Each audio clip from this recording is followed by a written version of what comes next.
Bonjour, ravi de vous retrouver toujours en direct du Plaza Athénée pour la conférence de presse Barnes qui s'est déroulée ce matin. Et là, j'ai le plaisir d'être avec Enzo Rosani. Bonjour. Bonjour Bérénice. Alors, Enzo Rosani, vous venez tout droit de Miami puisque vous êtes directeur de l'agence Barnes à Miami.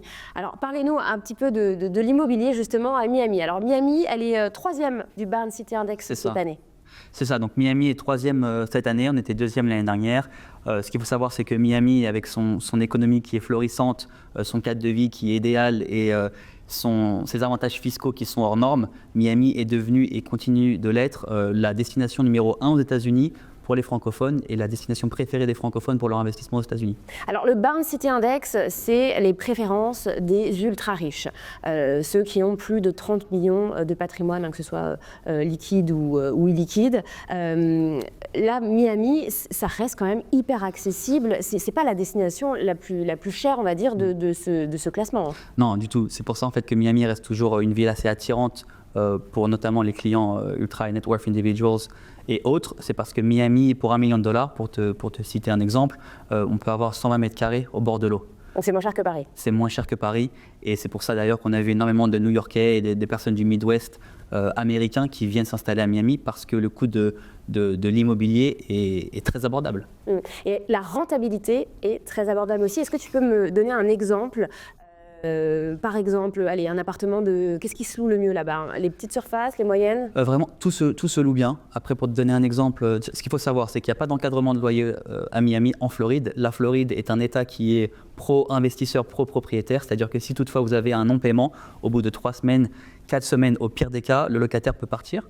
On appelle le shérif, c'est quelque chose qui se fait pas régulièrement parce que ça n'arrive pas beaucoup, parce qu'on a un système de crédit score, donc ça peut impacter un crédit score, donc les locataires ne vont pas ne pas payer. Mais pour te donner un exemple, aujourd'hui, un appartement que l'on va acheter $1 million se loue entre 10 000 et 12 000 par mois. Brut. Après, à cela vient s'ajouter bien évidemment les taxes foncières, les charges de copropriété, etc. Mais c'est un État qui est...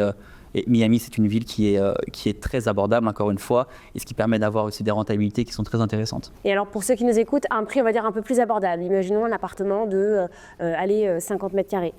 Alors, 50 mètres carrés, c'est un studio. Donc, aujourd'hui, les studios. C'est un grand studio. C'est un grand studio là-bas. C'est qui est grande surface. Okay. Un studio de 50 mètres carrés, on peut l'acheter dans les alentours de $500 000, entre 400 et on va dire $550 000.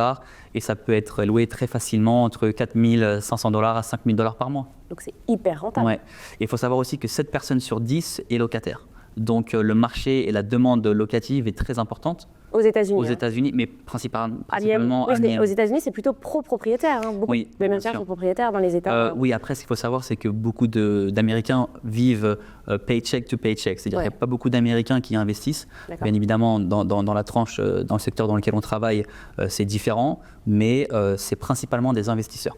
7 personnes sur 10 du coup et investisseurs ont acheté à Miami pour un placement financier ou aussi un achat mixte où des personnes peuvent venir séjourner de temps en temps et le reste du temps de le louer. C'est quoi les avantages de Miami concernant par exemple la sécurité, concernant la propreté et puis on parlera enfin de la fiscalité? Alors concernant la sécurité, ce qu'il faut savoir c'est qu'aujourd'hui il y a un taux de criminalité qui est en dessous de 2%. Donc depuis qu'on a un maire qui s'appelle Francis Suarez, qui a vraiment tout changé depuis le Covid, parce qu'avant le Covid, Miami, ça restait tout de même une ville où il y avait beaucoup de passages, donc il y a des quartiers qui étaient un peu moins safe que d'autres. Aujourd'hui, ils ont mis des choses en place avec des policiers dans tous les... Enfin, c'est vraiment très safe, Miami. Très safe. Ils ont aussi mis un système en place où tout citoyen de Miami, s'il voit un SDF dans la rue, je ne sais pas comment on le dit en français, désolé, SDF. Oui, SDF. SDF dans la rue, il faut que ça soit... T'as perdu ton français. Mais s'il y a un SDF dans la rue, par exemple, on peut appeler la police ou je ne sais pas comment on dit en français, voilà. Les pompiers ou autres qui viennent l'enlever. Et si on trouve quelqu'un dans la rue, on peut même porter plainte contre la ville de Miami. Donc en fait, ils font énormément ils mettent énormément de choses en place pour éviter qu'il y ait de la criminalité, qu'il y ait des personnes sans abri dans les rues. Donc c'est vraiment un endroit qui est safe, qui est sécurisé. Et ensuite, le dernier point, c'était par rapport à la fiscalité. Oui. Alors déjà, on n'est pas imposé sur les revenus locatifs. D'accord. Donc voilà, et ensuite les revenus sociétés sont imposés à 15%. Donc ce sont vraiment une fiscalité qui est hors norme aux États-Unis comparé à des États comme New York ou la Californie où il y a plus de 50% de taux De fiscalité, oui. De fiscalité, ouais. En tant que Française, si je veux rester en France et je veux faire un achat à Miami, voilà, cet appartement, ce studio de 50 mètres carrés, pour le louer là-bas, comment ça se passe? Est-ce que... Alors, on n'a pas besoin de visa, tout le monde peut acheter, ou que vous soyez de n'importe quelle citoyenneté, n'importe quel pays, n'importe quelle nationalité, vous pouvez acheter à Miami sans visa. Vous pouvez faire aussi un emprunt, soit localement dans l'État ou dans la ville que vous vous situez, dans le pays que vous vous situez. Vous pouvez aussi faire un emprunt aux États-Unis directement.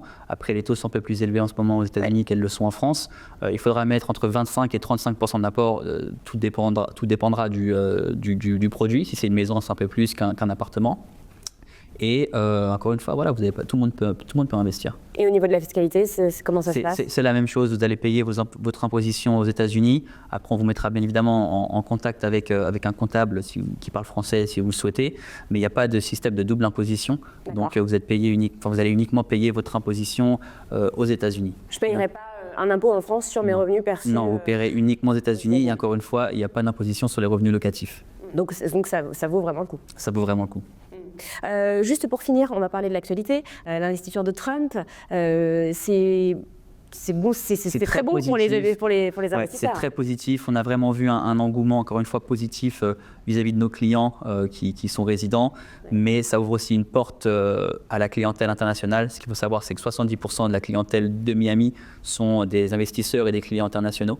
Donc, pendant la présidentielle de Biden, c'était des choses où il y avait de moins en moins d'investisseurs étrangers. Ouais. Mais là, on le voit que depuis que Trump est passé, on a de plus en plus d'appels de clients étrangers. Make America Great Again. Exactement, voilà, c'est le slogan. Merci beaucoup, Enzo, pour cette interview. Merci.